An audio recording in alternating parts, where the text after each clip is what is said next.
세상 위하여 나 복음 전하리.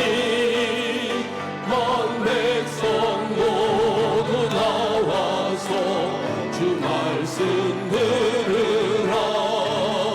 죄 중에 빠져서 헤매는 자들아, 주님의 음성 듣고서 너 구원받으라.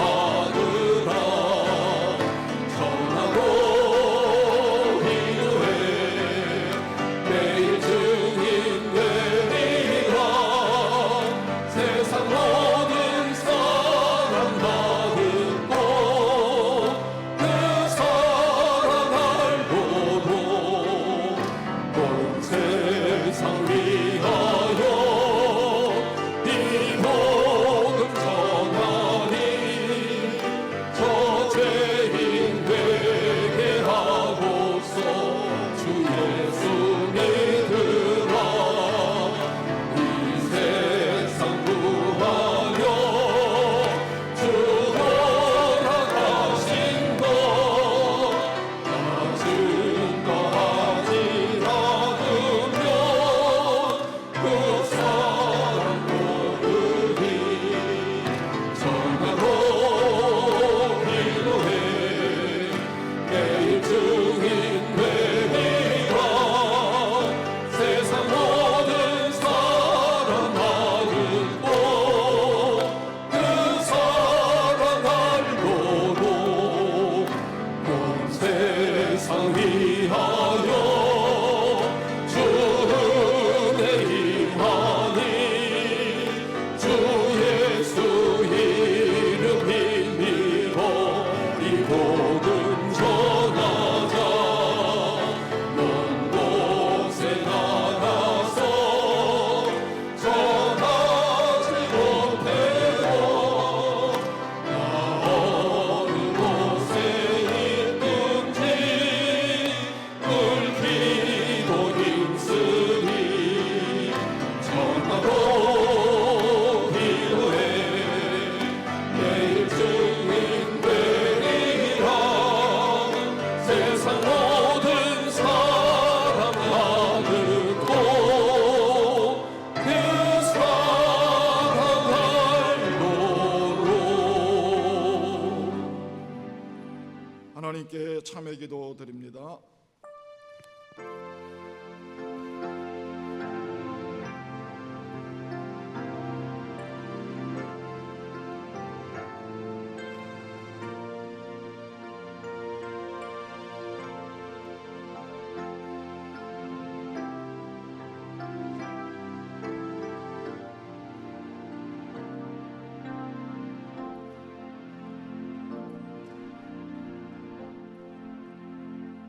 우리는 그리스도 안에서 그의 은혜의 풍성함을 따라 그의 피로 말미암아 속량 곧 죄사함을 받았느니라. 아멘. 우리의 신앙을 고백합니다.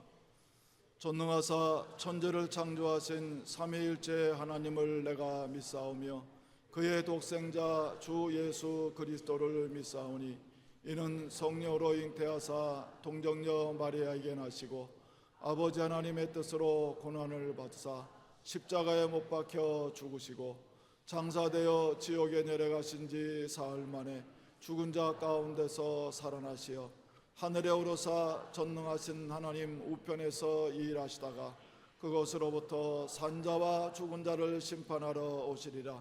성령을 모셔 드리오며 성령만이 정확 무오한 하나님의 말씀임을 믿으며 거룩한 교회와 성도가 서로 친교하는 것과 죄를 용서하신 것과 몸이 예수님처럼 다시 사는 것과 천국에서 영원히 사는 것을 믿사옵나이다. 아멘.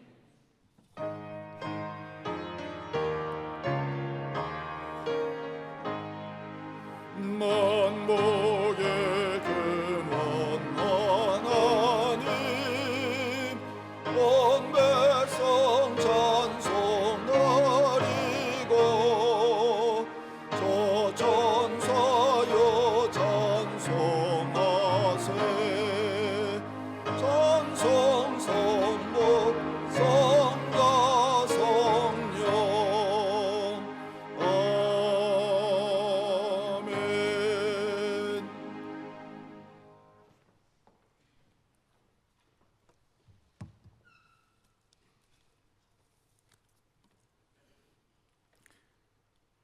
사랑과 은혜가 충만하신 하나님 아버지, 오늘도 저희를 거룩한 주일 예배로 불러주시고 하나님께 예배드리게 하시니 감사드립니다. 지난 한 주간도 하나님의 은혜로 살아왔음에도 저희는 세상 속에서 믿음보다 염려를 앞세웠고 순종보다는 내 뜻을 앞세웠고 입술로는 주님을 사랑한다 고백하면서도 삶으로는 걱정과 근심에 주님의 영광을 나타내지 못했던 저희를 용서하여 주시옵소서. 예수 그리스도의 보혈로 깨끗이 씻어주시고 새 힘과 새 영혼을 허락하여 주시옵소서. 지난주 수련을 은혜 가운데 마치게 하심을 진심으로 감사드립니다. 강사 원로 목사님을 하나님께서 건강과 능력을 주셔서 말씀을 전하게 하시고 그 말씀을 통해 우리 모두가 다시 하나님께 간구하며 믿음을 새롭게 하는 시간을 허락하여 주심을 감사드립니다. 수련회에서 받은 은혜와 감동으로 끝나지 않게 하시고 우리의 가정과 직장, 교회와 삶의 모든 자리에서 순종으로 열매 맺게 하옵소서. 우리 자녀들이 학생부 수련회와 결 성경학교를 이어갑니다. 고사리 같은 기도의 손 위에 능력의 하나님 함께하사 앞으로의 미래까지 주님과 동행하며 주님의 사랑을 전하는 복음의 일꾼들로 인도하여 주시옵소서. 이제 준비하고 있는 페루와 콜롬비아 단기 선교를 주님께 올려드립니다. 가는 선교팀의 걸음을 친히 인도하여 주시고 건강과 안전을 지켜주시옵소서. 현지 선교사님들과 교회 위에 성령께서 함께하시고 복음을 듣는 영혼마다 주님의 사랑을 깨닫게 하옵소서. 선교를 통해 하나님의 나라가 더욱 확장되게 하시고 선교하는 제1교회로 더욱 굳건히 세워 주시옵소서. 오늘 말씀을 전하시는 김성엽 담임 목사님께 성령의 충만함을 더하여 주시고 복음의 진리를 다시금 굳건히 세우는 예배로 인도하여 주시옵소서. 병상에서 예배하는 성도들과 연약한 이들을 기억하여 주시고 치료의 손길로 베풀어 주시옵소서. 어려운 가운데 있는 가정의 위로를, 교회를, 모든 직분자들에게 충성과 지혜를 더하여 주시옵소서. 오늘도 여전히 후후이 제1학교를 위해 기도와 눈물을 멈추지 않는 막시 전도사님과 에리카 전도사님께 앞으로 험한 일 당하지 않게 하늘의 지혜와 건강을 허락하여 주시옵소서. 하늘의 성호를 찬양하는 임마누엘 성가들을 축복하사 저희가 올려드리는 찬양이 은혜와 감동의 기도가 되길 원합니다. 불쌍히 여겨 주시옵소서. 오늘 드려지는 찬양과 기도와 말씀, 헌신을 기쁘게 받아주시고 이 예배를 하나님 홀로 영광 받으시옵소서. 우리를 구원하신 우리 주 예수 그리스도 이름으로 기도드립니다. 아멘.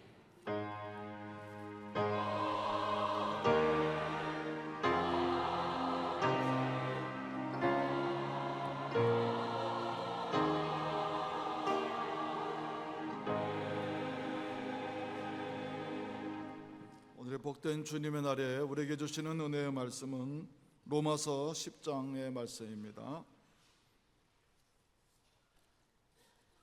13절로 15절의 말씀 봉독합니다.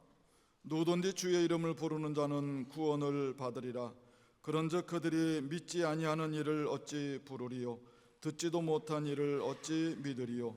전파하는 자가 없이 어찌 들으리요? 보내심을 받지 아니하였으면 어찌 전파하리요? 기록된 바 아름답도다 좋은 소식을 전하는 자들의 발이여함과 같으니라. 아멘.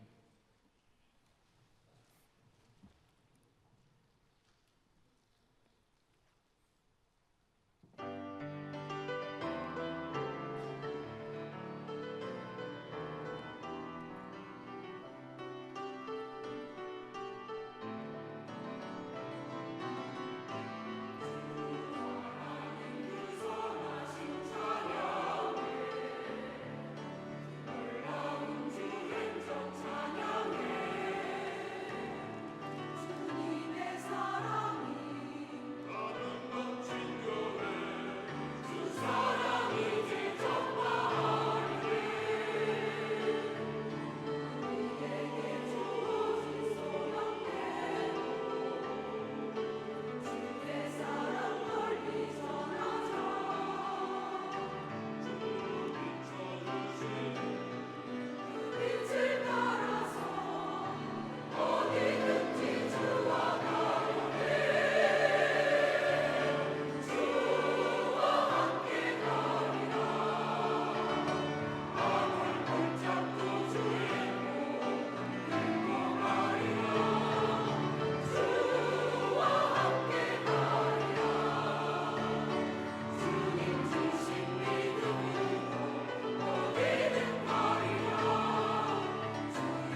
아멘.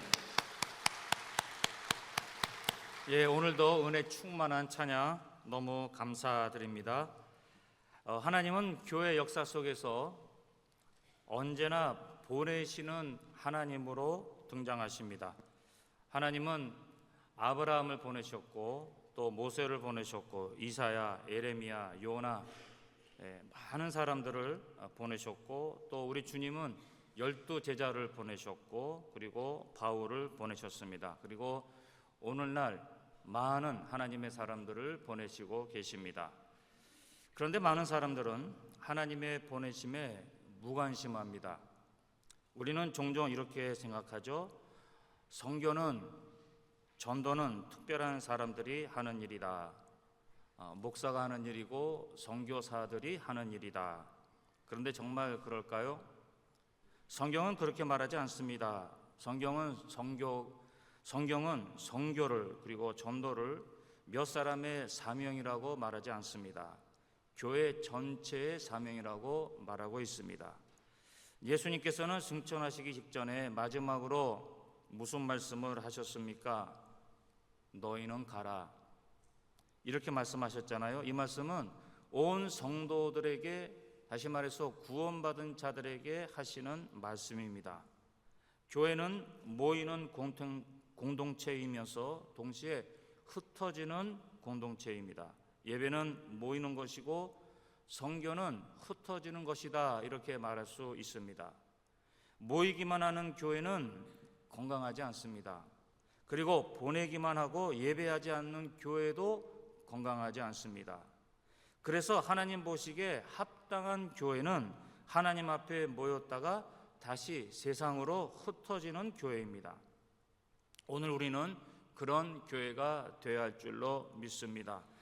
저는 오늘 여러분들에게 한 가지 질문을 드리고 싶습니다. 만일 여러분들이 복음을 듣지 않았다면 어떻게 되었을까요? 여러분 가운데 스스로 예수님을 발견한 사람은 없을 것입니다. 스스로 예수님을 찾아간 사람도 없을 것이에요. 누군가가 여러분들에게 말씀해 주셨습니다.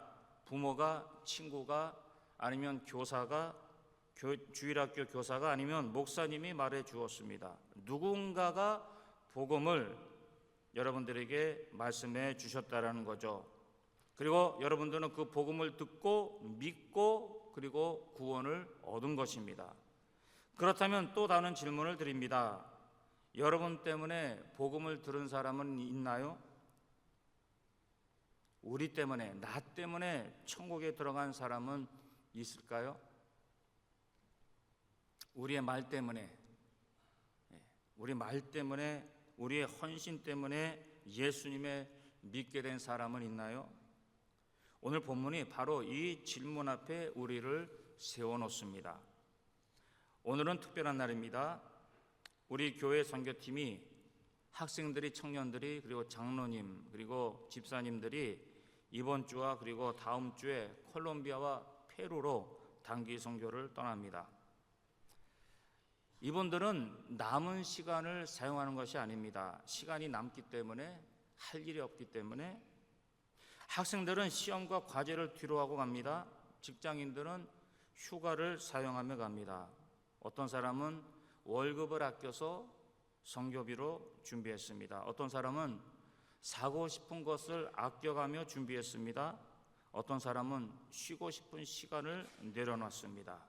그리고 하나님께 가장 귀한 시간을 드리고 있는 거죠. 하나님께서는 언제나 희생을 통해 일하셨습니다.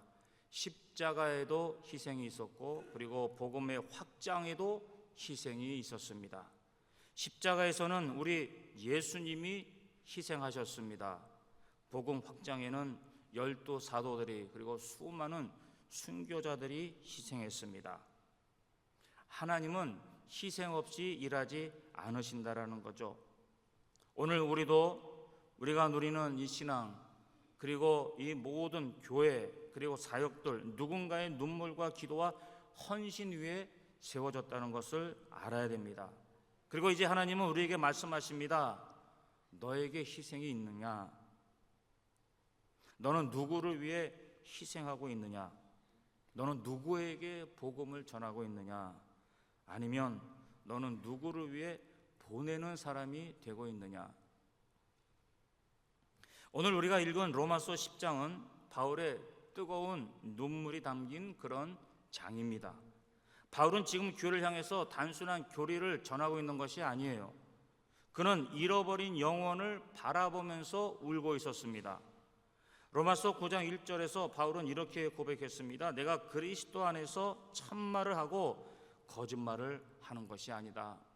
그리고 이렇게 말합니다. 나에게 큰 근심이 있는 것과 마음에 그치지 않는 고통이 있는 것을 내 양심이 성령 안에서 나와 더불어 증언한다. 바울에게 어떤 큰 근심이 있었습니까? 무엇이 그의 마음을 그렇게 아프게 했냐, 이 말씀이죠. 무엇 때문에 마음에 그치지 않는 고통이 있었습니까? 그것은 자신의 실패도 아니고 고난도 아니고 그리고 자신의 미래에 대한 걱정도 아니었습니다. 대신 잃어버린 영혼들 때문에, 자신의 동족 이스라엘이 하나님께서 보내주신 그 메시아 예수 그리스도를 믿지 않는 것을 보면서 그는 울었다는 거죠. 그리고 심히 고통스러워했습니다. 그는 이렇게까지 말했습니다. 내 자신이 저주를 받아 그리스도에서 끊어질지라도 원하는 바로다. 내 자신이 저주를 받아 그리스도에서 끊어질지라도 그들이 예수 믿기를 원한다는 그런 말씀이죠. 그런 고백입니다. 이것은 단순한 감정 표현이 아닙니다. 한 영혼을 향한 목자의 심정, 그리고 곧 하나님의 마음이죠. 목사의 마음이 언제 제일 아플까요? 언제 제일 안타까울까요? 예수님을 믿지 않는 자들을 볼 때, 예수님을 믿고 나서 그 다음에 신앙생활을 제대로 하지 않을 때, 하나님으로부터 세우심을 받았는데 그럼에도 불구하고 사울 왕처럼 행할 때, 사울 왕이 어떻게 행동했습니까? 하나님의 뜻을 완전히 무시한 채로 자기 뜻대로, 자기 마음대로, 자기 멋대로 행동했잖아요. 자기 생각대로, 자기 욕심대로, 자기 욕심을 가지려고, 자기 욕심을, 그 욕심 때문에 하나님이 앞으로 세우실 그 다윗을 죽이려고 했잖아요. 수년 동안. 하나님께 더 가까이 나가야 되는데 하나님께로 멀어질 때, 그리고 하나님을 붙들어야 하는데 하나님 대신 세상을 붙들고 있을 때, 그리고 있어야 할 자리를 지키지 않을 때, 바로 이럴 때 마음이 안타깝고 그리고 마음이 아픕니다. 하나님도 똑같은 그런 아픔을 경험하시겠죠. 성교는 어디에서 시작됩니까? 단순한 열정으로 시작되는 것이 아닙니다. 능력에서도 시작되는 것이 아닙니다. 대신 하나님의 마음을 품을 때 시작되는 거죠. 잃어버린 사람을 향해 아파하는 마음에서, 복음을 듣지 못한 사람을 향해 눈물을 흘리는 마음에서 선교가 시작된다는 거죠. 그래서 바울에게 한 가지 절박함이 있었습니다. 바로 복음을 듣지 못하면 어떻게 구원을 받을 수 있을까? 이게 그의 큰 질문이었어요. 이 절박함이 오늘 본문의 모든 질문을 만들어내고 있는 것입니다. 우리에게도 이 절박함이 있습니까? 우리는 복음에 대해서 너무나도 많이 들었잖아요. 그런데 세상에는 아직도 단 한 번도 복음에 대해서 제대로 듣지 못한 사람들이 많이 있다라는 거죠. 그들에게는 오늘도 누군가가 필요합니다. 복음을 들고 갈 사람들을 그들은 필요한다라는 거죠.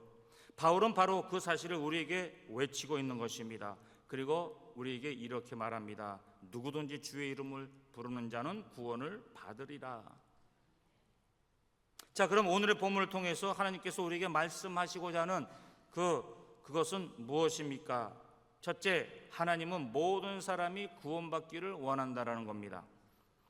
바울은 놀라운 선언으로 말씀을 시작합니다. 누구든지 주의 이름을 부르는 자는 구원을 얻으리라. 이 한 구절이 복음의 심장입니다. 이 한 절 안에 하나님의 사랑이 담겨 있고 하나님의 공의가 담겨 있고 그리고 하나님의 성교가 담겨져 있다는 거죠. 우리는 먼저 누구든지라는 단어에 주목해야 됩니다. 여기서 바울은 사람을 차별하지 않고 있습니다. 유대인이든지 헬라인이든지 부자든 가난한 사람이든 남자든 여자든 배운 사람이든 배우지 못한 사람이든 누구든지입니다. 이게 복음이에요. 복음은 몇 사람만이 위한 소식이 아니라는 거죠. 복음은 모든 민족에게, 모든 언어에게, 모든 세대에게, 모든 사람에게 열려있는 하나님의 사랑의 초청입니다. 바울은 바로 이 앞절에서 유대인이나 헬라인이나 차별이 없다고 그게 분명히 말하고 있습니다. 왜 그렇습니까? 죄가 모든 사람들에게 임했기 때문에 그래요. 그리고 은혜도 모든 사람들에게 열려있기 때문에. 하나님은 특정한 민족의 하나님이 아니십니다. 하나님은 온 세상의 하나님이세요. 그래서 하나님은 누구든지 복음을 듣기를 원하신다라는 거죠. 우리는 종종 이렇게 생각하잖아요. 저 사람은 절대로 예수님은 믿지 않을 것 같아. 너무 완고해. 너무 세상적이야. 악한 사람이야. 절대로 예수님을 영접하지 않을 거야. 그러나 그것은 우리의 판단입니다. 예수님께서도 삭개오를 차셔가셨잖아요. 삭개오는 국민의 배신자였죠. 가늠하다가 잡힌 여인을 용서하셨습니다. 그리고 십자가의 한편에 있었던 강도를, 살인자를 구원하셨잖아요. 사람들은 포기했지만 주님은 포기하지 않으셨습니다. 사람들은 끝났다고 말했지만 죽음은 그때 시작하셨다라는 거죠. 그래서 교회는 누구도 포기해서는 안 된다라는 겁니다. 왜냐하면 하나님께서 아직 포기하지 않으셨기 때문에. 혹시 우리는 누군가를 향해서 포기하고 있습니까? 가족 가운데? 친척 가운데? 친구들 사이에서? 아니면 직장 동료 가운데? 우리가 전도하는 자가 우리를 거부해도 또 우리를 향해서 재수가 없다라고 해도 그래도 포기하면 안 되죠. 기도하는 마음으로 계속해서 복음의 씨를 뿌려야 합니다. 하나님은 우리가 포기한 그 사람을 아직도 사랑하고 계신다는 사실을 알아야 됩니다. 하나님은 우리가 외면한 그 영혼을 오늘도 기다리고 계신다는 것을 알아야 됩니다. 그래서 선교는 단순히 다른 나라로 가서 하는 것이 아니라 있는 곳에서 사람들을 하나님의 시선으로 보는 거죠. 1806년도에 한 젊은 대학생이 영국 캠브리지에서 공부하고 있었습니다. 그는 평범한 학생이었지만 성경 읽기를 좋아했습니다. 매일 성경을 읽었습니다. 그런데 한 가지 질문에 사로잡혔습니다.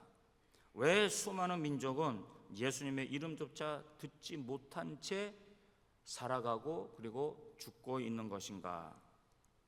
1800년도에 그 질문 하나가 그의 인생을 바꿨습니다. 그 청년의 이름은 헨리 마틴이었습니다. 그는 최고의 학문과 안정된 미래를 다 뒤로하고 인도로 갔습니다. 인도에 가서 복음을 전하고 그리고 성경을 여러 언어로 번역했습니다. 그러나 젊은 31살에 세상을 떠났습니다. 그런데 그의 일기 속에 이런 글을 남겼습니다. 그리스도께서 영광을 받을 수 있다면 나는 1000번이라도 죽을 수 있습니다. 그의 삶이 우리에게 질문합니다. 나는 주님을 위해서 죽을 수 있는가? 아니, 주님 때문에 억울한 일들을 참을 수 있는가? 주님 때문에 내 자아를 내려놓을 수 있는가? 주님 때문에 내 자존심을 내려놓을 수 있는가? 나는 진정 무엇을 위해 살고 있습니까? 나는 무엇을 남기기 위해서 살고 있습니까?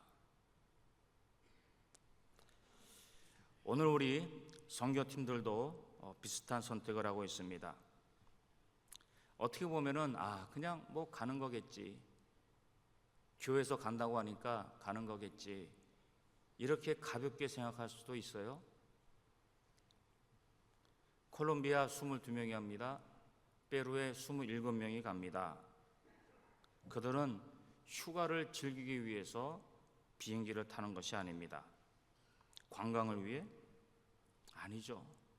복음을 위해서. 그들은 5개월 동안, 6개월 동안 매주 만나서 준비를 했습니다. 그들은 세상 즐거움보다 하나님의 뜻대로 사는 순종을 택한 거죠. 저는 이것이 하나님의 마음을 가장 기쁘시게 하는 믿음이라고 생각을 합니다. 이유는 하나님의 나라는요, 순종하는 사람들로 인해서 세워지기 때문에 그래요. 오늘 하나님께서는 우리에게도 동일한 질문을 하십니다. 너는 누구든지 구원받기를 원하는 나의 마음을 가지고 살고 있느냐? 우리는 예수님을 나의 구주로 영접하면 이미 구원받은 자들입니다. 그런데 아직 구원받지 못한 사람들이 너무나도 많이 있어요. 우리 주변에, 혹은 우리 친척들 가운데, 아니면 우리 식구 가운데, 그리고 콜롬비아도 있고요, 페루에도 있고 아르헨티나도 있습니다. 그래서 우리는 전도해야 됩니다. 그래서 선교도 해야 되겠죠. 그래서 이 아가페 입양 사역, 그리고 믿음의 발자국 사역, 이게 중요한 거죠. 이 사역에 더 많은 관심을 가지시기를 간절히 기도합니다. 우리는 아직도 많은 사람들이 구원받지 못하고 있다는 사실을 잊고 살 때가 너무나도 많아요. 교회는 프로그램으로 존재하는 것이 아닙니다. 교회는 복음을 전하기 위해 존재하는 것이죠. 죽어가는 영혼들을 살리기 위해 존재하는 것입니다. 하나님께서는 지금도 누구든지 그들을 찾고 계신다는 사실을 꼭 기억하시기를 바랍니다. 그러므로 사랑하는 성도 여러분, 우리는 더 이상 누가 가겠느냐, 이 질문을 넘어서 대신 이렇게 물어야 합니다. 내가 누구에게 복음을 전할까? 그리고 이렇게 기도해야 됩니다. 하나님, 제 마음을 하나님의 마음으로 바꾸어 주시옵소서. 하나님의 마음으로 살게 하여 주시옵소서. 하나님의 사랑이 곧 나의 사랑이 될 수 있게 하여 주시옵소서. 잃어버린 영혼을 향한 사랑과 긍휼을 회복시켜 주시옵소서. 그리고 누구든지를 향한 하나님의 사랑이 제 삶을 움직이게 하여 주시옵소서. 두 번째로, 하나님은 복음을 전하는 사람을 통해 구원의 역사를 이루신다는 것입니다. 로마서 10장 14절을 보면 그런즉 그들이 믿지 아니하는 일을 어찌 부르리요, 듣지도 못한 일을 어찌 믿으리요, 전파하는 자가 없이 어찌 들으리요. 계속해서 질문하고 계시죠. 13절에서 바울은 위대한 선언을 합니다. 누구든지 주의 이름을 부르는 자는 구원을 받으리라. 그런데 14절 그리고 15절에서 곧바로 4개의 질문을 던집니다. 이 질문들은 그냥 단순한 질문들이 아니에요. 교회를 향해서, 내 자신을 향해서 주어지는 질문들입니다. 믿지 않는 예수님을 어떻게 부르겠느냐? 듣지 못한 예수님을 어떻게 믿겠느냐? 전하는 사람이 없으면 어떻게 그들이 듣겠느냐? 이 질문들은요, 이 구원의 과정이 자동적으로 이루어지는 것이 아니라는 것을 분명히 말해주고 있습니다. 하나님은 전능하신 분이시잖아요. 원하시면 하늘에 복음의 글자를 새길 수도 있습니다. 꿈에서 나타나셔서 전도하실 수도 있어요. 직접 천사들을 보내서 온 세상에 복음을 전파할 수도 있습니다. 그러나 하나님께서는 그렇게 하지 않으십니다. 하나님은 놀랍게도 사람을 통해서 구원하시는 방법을 선택하셨습니다. 그렇습니다. 복음은 사람을 통해 전해집니다. 믿음은 들음에서 납니다. 그리고 들음은 그리스도의 말씀을 전하는 사람을 통해서 이루어집니다. 이것이 바로 하나님의 계획이죠. 첫 번째 질문을 보면은 믿지 아니하는 일을 어찌 부르리요? 예수님을 구주로 고백하기 전에 먼저 해야 할 일이 있는데 그것은 예수님을 알아야 됩니다. 예수님의 이름을 들어야 됩니다. 복음을 들어야 됩니다. 예수님께서 이 땅에 오셔서 무엇을 하셨는지 알아야 되잖아요. 예수님을 전혀 모르는 사람이 어떻게 예수님을 주님이라고 고백할 수 있겠습니까? 세상에는요, 제대로 예수님의 이름을 들어보지 못한 사람들이 많이 있습니다. 혹은 예수라는 이름을 들어봤지만 제대로 이 땅에 오셔서 무슨 일을 하셨는지 잘 모른다라는 거죠. 그러면서 생을 마치는 자들이 있습니다. 그들을 향해서 하나님께서는 우리를 보내시는 거죠. 두 번째 질문입니다. 듣지도 못한 일을 어찌 믿으리요? 믿음은 단순한 정보가 아닙니다. 관계의 시작입니다. 그러나 이 관계는 자동적으로 이루어지는 것이 아니라 만남에서 시작되고 만남은 들음에서 시작되는 거죠. 성경은 믿음은 들음에서 나며 들음은 그리스도의 말씀으로 말미암느니라, 그렇게 로마서 10장 17절에서 말하고 있습니다. 하나님께서는 우리의 입술을 사용하여 다른 사람의 마음에 믿음의 씨앗을 뿌리게 한다라는 거죠. 우리는 사람을 변화시킬 수 있는 능력이 없습니다. 아무리 설득을 하고 아무리 좋은 말을 해도요, 사람을 변화시킬 수 있는 그런 힘을 가지고 있지 않습니다. 그래서 우리는 답답할 때가 많이 있죠. 특히 자녀들을 키울 때 힘들죠. 그런데 하나님의 말씀에는 능력이 있습니다. 그래서 우리가 사람의 마음을 움직이려고 할 때, 자녀들을 키울 때 하나님의 말씀으로 해야 한다라는 겁니다. 그래서 우리가 해야 할 일은요, 씨를 뿌리는 겁니다. 자라게 하시는 분은 하나님이시잖아요. 농부는 씨앗을 심을 때 모든 씨앗이 즉시 열매를 맺을 것이라고 기대하지 않습니다. 어떤 씨는 바로 싹을 띄우고 어떤 씨는 오랜 시간이 지난 다음에 자라게 됩니다. 그러나 농부가 씨를 뿌리지 않으면 아무 일도 일어나지 않습니다. 복음도 마찬가지예요. 우리는 열매를 강요할 수가 없습니다. 그러나 씨앗은 반드시 뿌려야 됩니다. 하나님께서는 그 씨앗을 통해 하나님의 때에, 바로 내일이 될 수 있고요, 5년 후에 아니면 10년 후에, 아니면 그 복음을 듣는 사람이 마지막 순간에, 이 세상을 떠나기 마지막 순간에 열매를 맺게 하실 수도 있다라는 거죠, 하나님께서는. 그래서 우리는 계속해서 복음을 전해야 됩니다. 세 번째 질문입니다. 전파하는 자가 없이 어찌 들으리요? 이 질문이 오늘 우리에게 가장 직접 다가오는 그런 질문입니다. 복음을 전하는 사람이 없다면 누가 들을 수 있겠습니까? 교회가 침묵하면 세상은 복음을 들을 수가 없잖아요. 성도가 입을 닫으면 누군가는 예수님의 이름을 듣지 못한 채 이 세상을 떠날 수도 있습니다. 우리의 입은 어떤 입입니까? 무엇을 전하는 입입니까?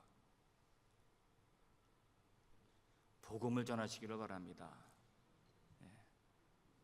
이런 말, 세상 이런 말 저런 말, 없는 말, 그런 거 전하지 마시고 복음을 전하세요.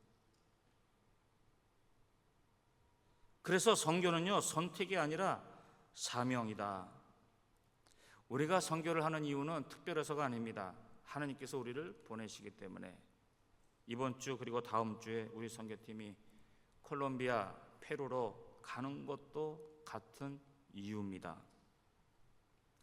이 선교팀은 그곳에 가서 사람들을 한꺼번에 다 변화시킬 수는 없습니다. 그러나 하나님께서 준비하신 한 사람, 한 가정, 아니면 한 교회, 그들을 만날 수 있고 그 만남을 통해 구원의 역사가 일어나고 그 교회가 부흥하고, 아니면 한 가정이 구원받고, 아니면 한 사람이 선교사가 되어서, 아니면 목회자가 되어서 그 마을을, 그 동네를 변화시킬 수 있잖아요. 우리 모두가 다 해외 선교사로 떠날 수는 없습니다. 그러나 우리 모두는 복음 전하는 자로 살 수는 있어요. 어떤 사람은 가는 선교사가 되고, 어떤 사람은 보내는 선교사가 되고, 그리고 어떤 사람은 기도로 동역하는 그런 선교사가 될 수 있고, 또 어떤 이들은 물질로 헌신할 수 있는 선교사가 될 수 있잖아요. 중요한 것은 구원받았다면 어느 누구도 선교와 무관한 사람이 될 수 없다라는 겁니다. 오늘 하나님께서는 우리에게 묻고 계십니다. 누가 복음을 전하겠느냐? 누가 한 영혼을 위해 입을 열겠느냐? 누가 복음 전하는 자를 위해 기도하며 돕겠느냐? 이 질문 앞에서 우리의 대답은 분명해야 됩니다. 주님, 제가 여기 있습니다. 제가 하겠습니다. 이 고백이 우리 모두에게 있기를 간절히 기도하며 소원합니다. 그리고 마지막으로 말씀하시고자 하는 말씀은 하나님은 보내는 교회를 통하여 열방을 구원시킨다는 것입니다. 15절을 보면 보내심을 받지 아니하였으면 어찌 전파하리요? 기록된 바 아름답도다 좋은 소식을 전하는 자들의 발휘함과 같으니라. 바울은 이제 마지막 질문을 던집니다. 네 번째 질문이죠. 보내심을 받지 아니하였으면 어찌 전파하리요? 이 말씀은 오늘 본문의 결론이며 동시에 하나님의 선교 계획이 담겨져 있는 핵심 말씀입니다. 하나님은 사람을 부르십니다. 그리고 부르신 사람을 보냅니다. 성경을 보면은 하나님의 역사는 언제나 보내심으로 시작되었습니다. 아브라함을 보내셨고 모세, 이사야, 12제자 다 보내셨잖아요. 그리고 성령님께서는 안디옥 교회에서 말씀하셨습니다. 내가 불러 시키는 일을 위하여 바나바와 사울을 따로 세우라. 그리고 교회가 하나 되어서 교회는 그들을 위해 금식하며 기도했고 안수하며 보냈습니다. 하나님께서는요, 선교사를 혼자 보내지 않으십니다. 항상 교회를 통해서 교회와 함께 보내십니다. 이것이 아주 중요합니다. 선교는 개인의 열정으로 하는 것이 아니라 교회에 순종해야 됩니다. 그래서 모든 선교는 교회를 통해서 해야 한다라는 거죠. 우리는 이 질문을 할 수 있습니다. 하나님께서는 왜 보내는 교회를 세우셨는가? 하나님은 전능하신 분이십니다. 그래서 원하시면 직접 천사들을 보내서 선교할 수 있어요. 하늘에서 직접 음성을 들려줄 수도 있습니다. 그러나 하나님은 교회를 선택하셨어요. 왜 그렇습니까? 그 이유는 하나님은 하나님의 백성이 하나님의 구원 사역에 동참하시기를 원하시기 때문에. 선교는 하나님의 일이지만 하나님은 그 일을 우리에게 맡기셨습니다. 그래서 우리는 하나님의 동역자가 된 거예요. 이 얼마나 놀라운 은혜입니까? 죄인이었던 우리가 하나님의 구원의 통로가 되었다라는 것이 말입니다. 그래서 하나님은 아브라함에게 복의 근원이다 이렇게 말씀하셨잖아요. 우리도 복의 근원입니다. 그렇다면 복의 근원처럼 살아가야지 않아야겠습니까? 우리는 복의 근원처럼 살고 있습니까? 생명의 근원처럼 살고 있냐 이 말씀이죠. 은혜의 통로로 살고 있습니까? 아니면 죄의 통로로 살고 있습니까? 축복의 통로로 살고 있습니까? 아니면 재앙의 통로로 살고 있습니까? 나로 인해서 상대방이 하나님께 더 가까이 가고 있습니까? 아니면 나 때문에 하나님께로부터 더 멀어지고 있습니까? 이게 중요하죠. 나의 한마디로 상대방이 시험받고 나의 한마디로 그 사람이 하나님께로부터 멀어진다면 회개해야죠. 이유를 찾는 것이 아니라 내 자신이 하나님 앞에 무릎 꿇고 회개해야 한다는 겁니다. 우리는 선교를 선교팀의 일이라고 생각하지 않습니까? 그냥 목사님의 사역 아닙니다. 우리의 사역이에요. 나의 사역입니다. 성경은 이렇게 말하지 않습니다. 성경은 오늘 이 자리에 있는 모든 성도가 다 선교사라고 합니다. 누군가는 국경을 넘는 선교사가 있고, 직장에서 선교사가 있고, 학교에서 선교사가 있고, 그리고 누군가는 무릎을 꿇고 기도하는 선교사가 있어요. 누구는 헌금으로 파송하는 선교사가 있습니다. 그래서 다시 말씀드립니다. 선교와 상관없는 그리스도인은 단 한 명도 있을 수가 없다라는 거죠. 만약 선교를 반대하거나 선교에 관심이 없거나 아니면 동참하는 마음이 없다면 그가 어찌 하나님을 사랑한다고 말할 수 있겠습니까? 어떻게 하나님의 마음을 안다고 할 수 있겠냐, 이 말씀이죠. 저는 하나님께서 우리 교회를 특별한 이유로 아르헨티나에 세우셨다고 저는 생각을 합니다. 우리는 한국에 있지 않잖아요. 우리는 남미에 있습니다. 이것은 우연이 아니라는 거죠. 하나님의 섭리입니다. 우리 자녀들을 보면은 한국어도 알고 스페인도 알고 한국 문화도 알고 남미 문화도 너무나도 잘 알고 있습니다. 이것은 하나님께서 열방 그리고 중남미를 위해 주신 귀한 선물이라고 저는 믿습니다. 우리 교회 2세 학생들과 청년들, 콜롬비아, 페루, 이건 단순한 해외 봉사가 아니죠. 제가 언제 한번 말씀드렸죠. 그곳에 있는 선교사들이 너무나도 좋아해요. 왜냐? 한국 사람인데 카테시아나를 잘한다라는 거예요. 그동안 미국에서 아니면 한국에서 온 그런 선교팀들은 다 통역이 필요했는데 이번이 처음이라는 거죠. 한국 사람들이 오는데 카테시아나로 다 하기 때문에 통역이 필요 없다 그러면서 너무 좋아하는 거예요. 이들은 하나님께서 준비하신 시대적 사명을 감당하는 것입니다. 그들이 이 땅에서 복음을 전할 때 하나님께서는 단지 그들을 사용하는 것이 아니라 우리 교회를 사용하시는 거죠. 그래서 이번에 단기 선교는 가는 사람들만 선교사가 아니라 보내는, 우리 모두가 다 보내는 그런 선교사들입니다. 그래서 우리는 더 관심을 갖고 더 많이 기도하고, 그리고 앞으로 하나님께서 우리 교회를 통해서 중남미를 어떻게 복음화시킬지 기대하는 마음으로 꿈을 크게 꾸고 더 기도해야 할 줄로 믿습니다. 그리고 우리는 이런 질문을 할 수가 있어요. 왜 단기 선교를 해야 하는가? 어떤 사람은 이렇게 묻습니다. 일주일 다녀오는 것이 그게 뭐가 그렇게 중요한가? 가려면 1년, 2년 당신이 가면 돼요. 그럼 좋은 질문입니다. 단기 선교의 목적은요, 짧은 기간에 많은 것을 바꾸는 것이 아니에요. 단기 선교는 하나님께서 이미 일하고 계신 곳에서 순종으로 참여하는 거죠.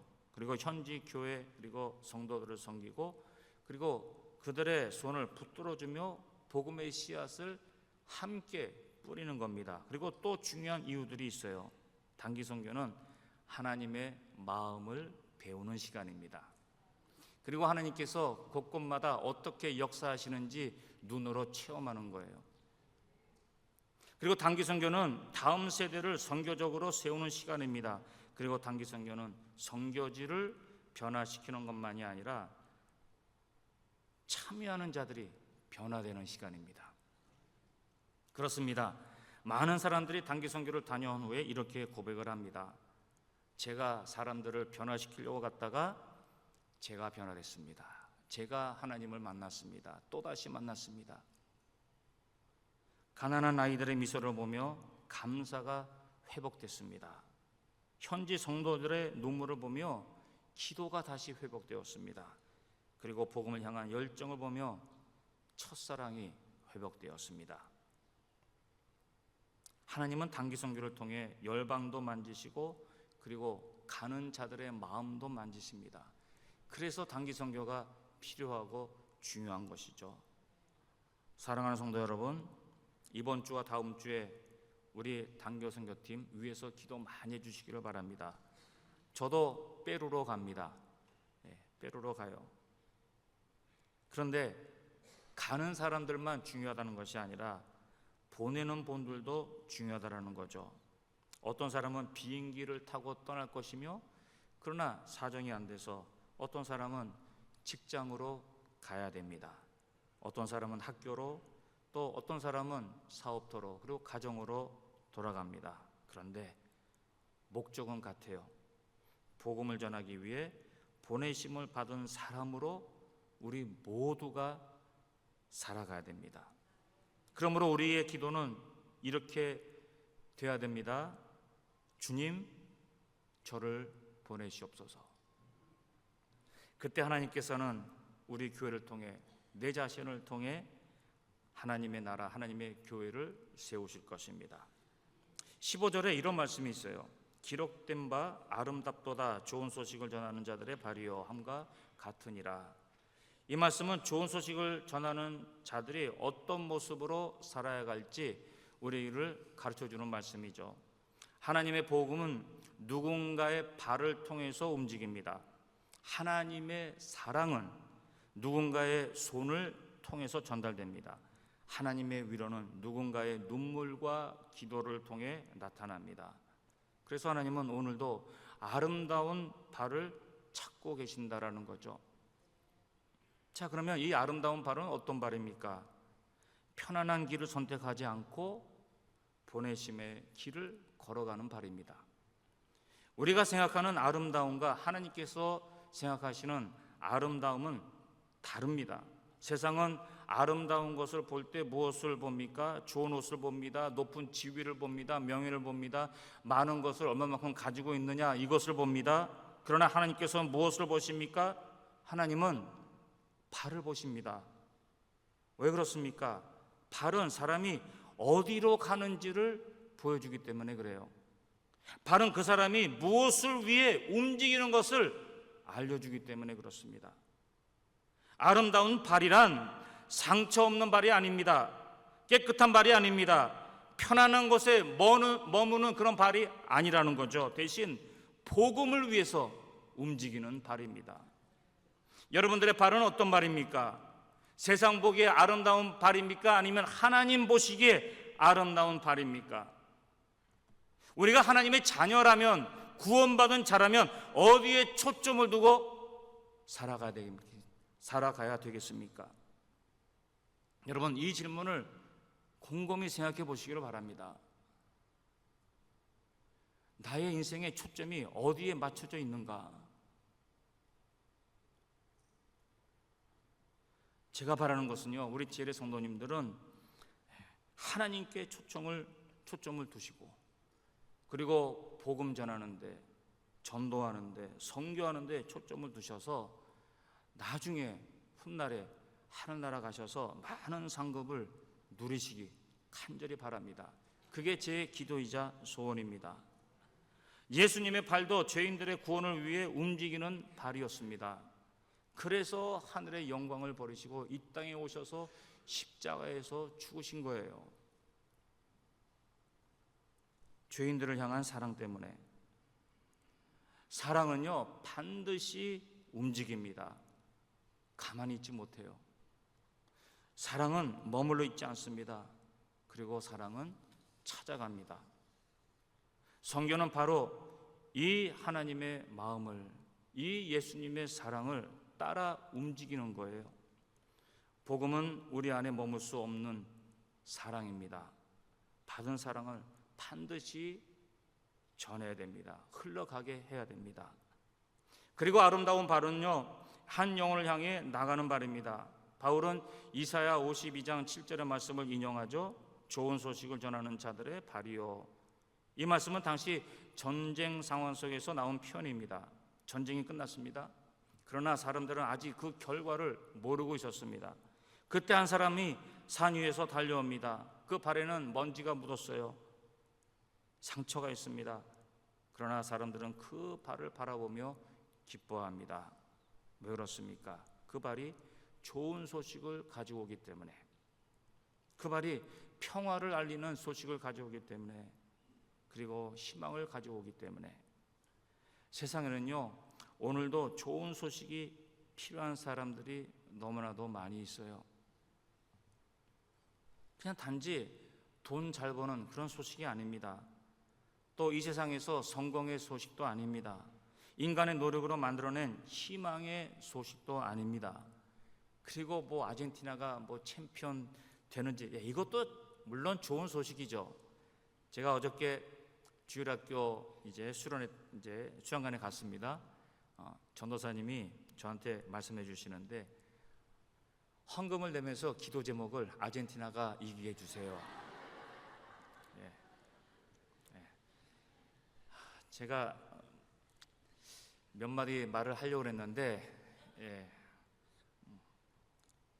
그 어린 심령들이 뭐 알겠습니까? 아마 에스파냐에도 자기들이 이기게 해달라고 기도하는 사람들이 있을 거예요. 하나님 머리가 좀 아프실 거예요. 물론 아르헨티나가, 우리가 사는 아르헨티나가 이기면 좋죠. 그런데 아르헨티나가 깜pion 된다고 해서 우리의 죄가 사해집니까? 그 기쁨 오래 가봤자 4년이에요. 아니면 다음에 무슨 뭐 게임 때 지면요, 그거 다 없어집니다. 예수 그리스도라는 참된 소식이 필요한 거죠. 이유는 예수님 안에 죄 사함이 있기 때문에, 구원이 있기 때문에, 진짜 소망이 있기 때문에, 영원한 소망이 있기 때문에 그렇습니다. 그래서 이 소식을 누군가는 반드시 전해야 됩니다. 누구입니까? 저희들이에요. 오늘 하나님께서 우리에게 묻습니다. 너의 발은 어디로 향하고 있느냐? 여러분, 오직 나를 위한 곳입니까? 그냥 편안함이 있는 곳입니까? 아니면 하나님의 마음이 있는 곳입니까? 우리는 모두 어딘가로 가고 있습니다.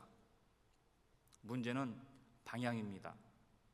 우리의 발이 세상의 성공, 세상의 즐거움만 향하고 있다면 우리의 삶은 결국 사라질 것을 위해 사는 겁니다. 얼마나 허무합니까? 그러나 우리의 발이 복음을 향한다면 우리는 영원한 것을 위해 사는 거죠.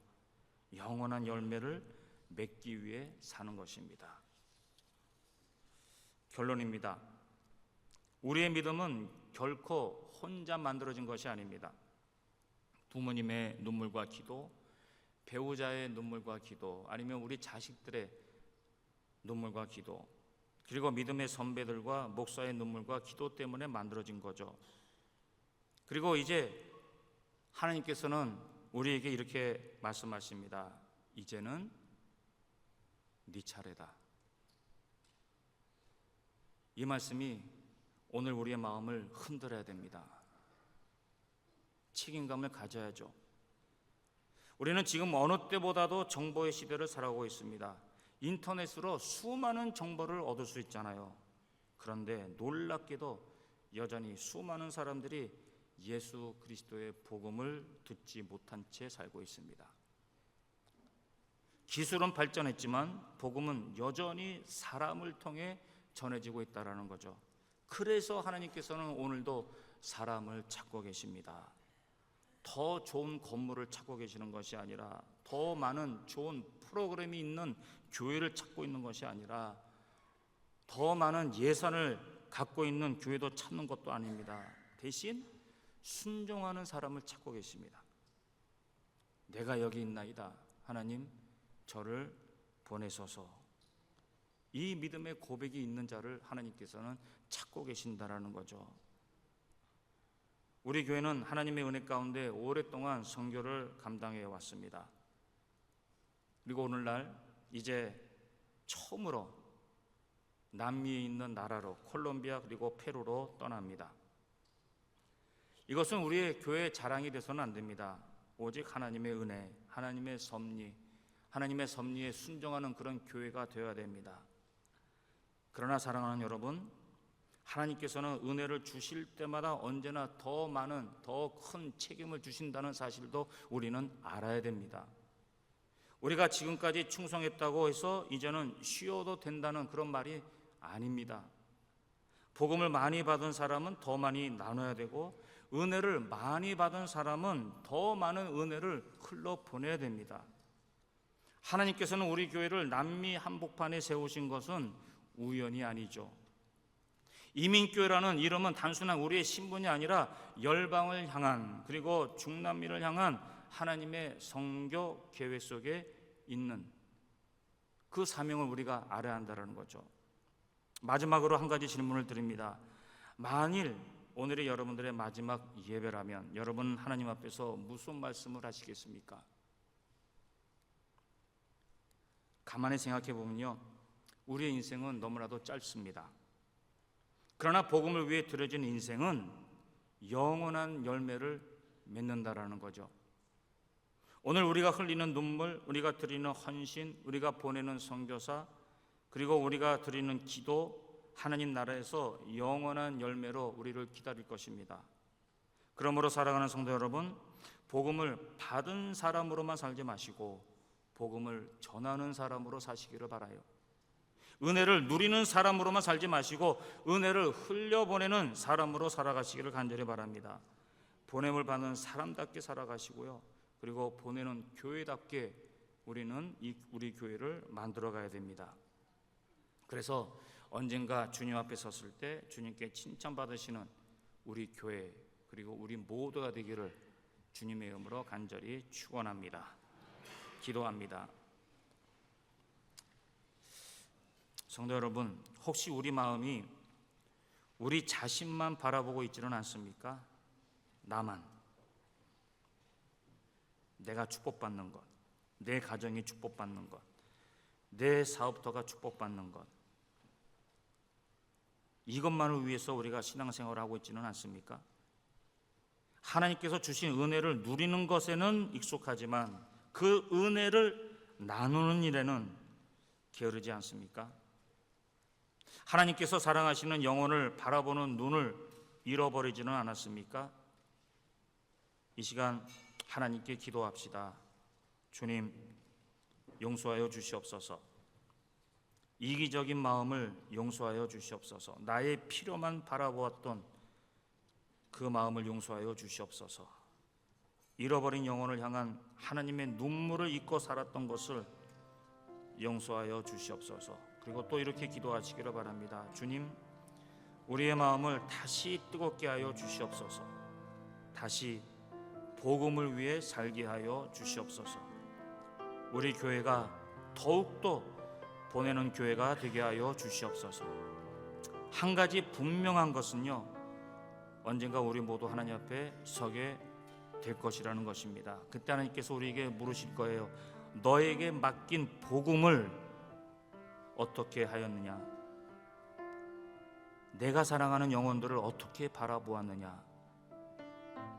하나님 앞에서는 우리의 재산도, 우리의 지위도, 우리의 성공도 별로 중요하지 않습니다. 하나님께 중요한 것은 하나님께서 주신 모든 것으로 복음을 위해 드린 사랑과 수고와 헌신입니다. 영혼을 위해 흘린 눈물이죠. 그리고 하나님의 나라를 위한 드린 순종입니다. 이 사실을 기억하셔서 누구든지를 찾아야 하는 책임을 다하고 사시는 우리 제1의 성도님들이 다 되시기를 간절히 기도합니다. 하나님 아버지, 오늘도 귀한 말씀을 통해 하나님의 마음을 깨닫게 하시니 감사드립니다. 누구든지 주의 이름을 부르는 자는 구원을 받으리라 하는 말씀처럼 하나님께서 모든 영혼을 사랑하시고 구원하시기를 원하신다는 사실을 잊지 않게 하여 주시옵소서. 우리도 하나님의 마음을 품고 잃어버린 영혼을 바라보게 하시며 복음을 듣지 못한 사람들을 위해 기도하며 그들을 사랑하게 하여 주시옵소서.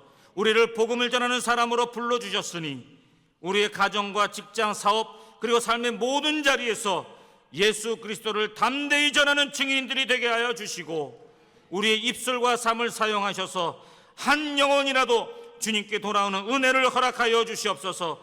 특별히 콜롬비아, 페루로 떠나는 단기 선교팀을 기억하여 주셔서 모든 발걸음을 지켜주시고 성령님께서 함께하여 주셔서 준비된 영혼들을 만나게 하시고 그들의 작은 순종을 통해 하나님의 나라가 더욱더 확장되게 하여 주시옵소서. 우리 교회도 보내는 교회로 계속 쓰임받게 하시고 우리 모두가 선교의 동역자가 되어 기도와 물질과 헌신으로 하나님의 구원사역에 함께 참여하게 하여 주시옵소서. 그리고 우리의 남은 삶이 복음을 받는 사람으로 머무는 것이 아니라 복음을 전하는 사람으로 살아가는 삶이 되게 하시고, 정차 주님 앞에 섰을 때 잘하였다, 착하고 충성된 종아, 이 칭찬 듣는 우리 모두가 되게 하여 주시옵소서. 예수님의 이름으로 간절히 기도하옵나이다. 아멘. 이제는 우리 주 예수 그리스도의 은혜와 하나님의 사랑하심과 그리고 성령님의 충만하심이 오늘 말씀을 듣고 하나님의 마음으로 잃어버린 영혼을 사랑하며 삶의 자리마다 복음의 증인으로 살아가기를 결단하는 우리 온 성도님들 머리 위에, 자녀들과 하시는 모든 일과 우리 교회 위에, 그리고 콜롬비아 페루로 떠나는 단기 선교팀 위에, 그리고 그들의 모든 사역 위에, 그리고 기도로 함께 동역하는 모든 성도님들의 가정과 생업 위에, 아멘교회, 열방교회, 후호의 학교, 그리고 모든 지교회 위에, 그리고 탄사니아에 세워진 모든 지교회들 위에, 그리고 김성광 교수님의 사역 위에, 그리고 오늘날까지 죽도록 충성하시고 헌신의 모범을 보신 우리 원로 목사님 네 분 머리 위에 항상 함께 하시기를 주님의 이름으로 간절히 축원하옵나이다. 아멘.